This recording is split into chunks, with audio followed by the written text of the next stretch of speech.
On Friday night in the city of Atlanta, a man called Rayshard Brooks fell asleep in his car parked in the Wendy's drive-thru, blocking traffic. He was drunk. Police recalled it should have been a textbook DUI arrest. That did not happen. And video shows it was not the fault of police. You're going to watch it in a moment, and you will see that the police in this case were unfailingly polite with Brooks. But when they tried to arrest him, Brooks attacked them and in the end paid with his life. Hey, sir. You right?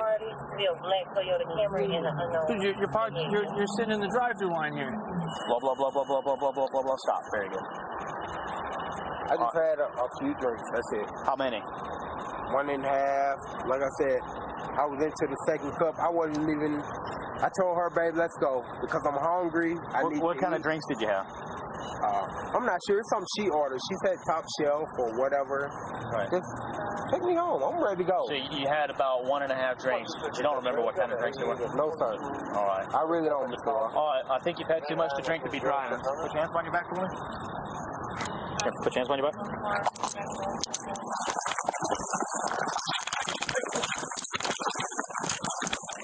Hey, stop fighting. Stop fighting. Stop fighting. Stop fighting. You're going to get tased. You're going to get tased. Stop. Mr. Ross. Stop. Come on, man. Stop. You're going to get tased. Mr. Ross. Hands off the taser. Hands off the taser. Stop fighting. Hands off the taser.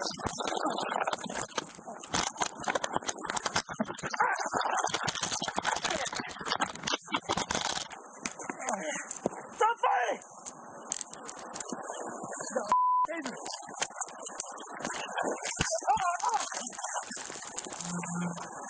I think you agree.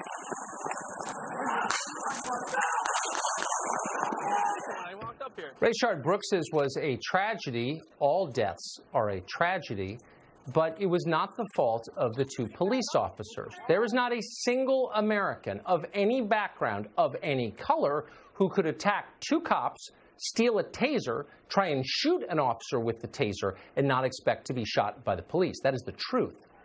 Unjustified police killings have happened in America. This is not one of them. But the media and their masters in the Democratic Party smell blood. They want more conflict. They want more hatred of the police. They want more racial division, all of which they believe serves them. So they are inflaming the country as much as they can using this story. Stacey Abrams, who pretends to be the governor of Georgia, declared that Brooks was, quote, murdered because he was asleep in a drive-thru. That's a lie. On CNN, attorney Angela Rye spread the lunatic idea that Brooks had no choice but to steal the taser from the police officer. If he hadn't done that, the police officer simply would have executed him. In this case, there was a potentially dangerous crime. He was drunk driving. And I guess what I see... He was parking, Allison, that's not fair. That man was asleep in a car parking lot. He ran and he realized that his life was at risk. That is why he took that taser. He was trying to fight back because every time we don't fight back, we die. It's hard to believe that CNN would allow someone on television in the middle of a crisis like this, when the country is on edge and divided, to say something that ludicrous, that false, that inflammatory, that certain to deepen racial division. And yet many people are saying this. Atlanta's police chief has resigned.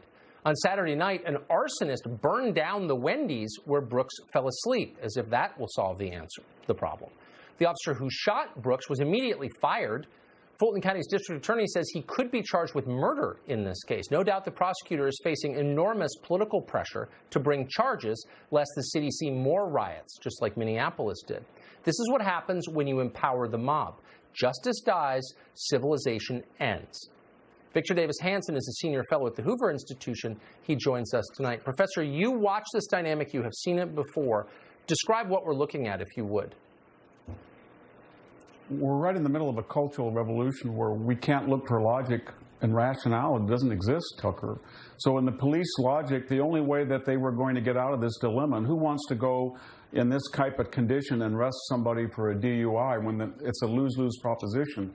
So in the police mentality, here's this sequence of events that they would have to follow in revolutionary times. They probably have to say, sorry, if there's somebody drunk and is going to endanger people by driving, we're just not going to go there because it's not going to work out for us. That was the first thing they would have to say. And then if they did go, and it started out polite on both sides, but once Mr. Brooks decided he was going to resist arrest, then the police would have had to say, you know what, I'm not going to hassle, just go. And then if they decided not to do that, and when Mr. Brooks hit the police, they would have had to say, I'm not going to hit back. That's not what police do, and let them be assaulted. If they decided to hit back, then they would have had to say, when he took their taser, go ahead and take it. This is an explosive situation. We don't want to do it.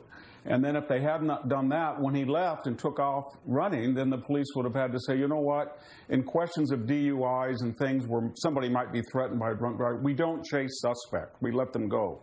And if they didn't do that and they decided to chase the suspect, when the suspect turned around and looked like he was going to shoot them with a taser, they were going to have to say, it's part of our job to be hit by a taser. That's just part of the job. And it might have been a gun, might have been a taser, we don't know.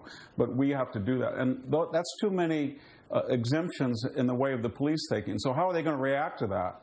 The next time somebody calls from a Wendy's and says that we have a male that is blocking the driveway and he's intoxicated, I think you know the answer to that. Yeah. And you can have as many guests as you want come on television at night and say, these are the statistics of black males, 7,000 tragically killed. And here is the incidence of people who are unarmed that are both black and white are shot by police per year. Here's 10 million arrests, 300 million contacts, 25% of those shot by police are African American, 50% of those arrested for violent offenses. It doesn't matter anymore. We're way beyond that. And we're in a revolutionary time, and all it's going to end it is when somebody very powerful, I think probably white, affluent, and progressive, calls up 9/11 and gets a busy signal. And then we're going to see something. Just like with Me Too. Once they went after liberal, progressive celebrities and they denied them due process, statute of limitation, cross-examination, suddenly we ended up with nobody believing Tara Reid anymore. You're exactly right. Me Too ended when Joe Biden got accused, and this will end when one of the many people on the left encouraging violence is its victim. I think it's a really insightful